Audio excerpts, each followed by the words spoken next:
बिस्मिल्लाहिर्रहमानिर्रहीम। अस्सलामुअलैकुम नाज़रीन। बॉलीवुड सुपर स्टार सलमान खान ने कुछ साल कबल इंकिशाफ किया था कि वो बच्चों के ख्वाहिशमंद हैं, लेकिन फिलहाल वो शादी नहीं करना चाहते। बॉलीवुड के भाईजान आज अपनी 57वीं सालगिरह मना रहे हैं, जिसके पेश नज़र बॉलीवुड इंडस्ट्री समेत दुनिया भर से इन्हें सालगिरह की मुबारक दी जा रही है। मद्दाह इनके पुराने किस्सों और बयानात का तज़किरा सोशल मीडिया पर कर रहे हैं। सलमान अक्सर ही बच्चों के साथ प्यार और मोहब्बत से पेश आते नजर आते हैं।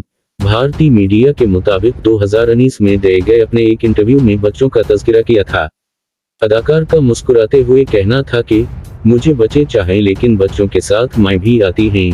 मुझे बच्चे की माँ नहीं चाहिए, लेकिन बच्चों को माँ की ज़रूरत होती है। सलमान ने ये भी कहा, मुझे बच्चों की माँ नहीं चाहिए, अलबत्ता मेरे पास बच्चों को संभालने के लिए पूरा गाँव होगा।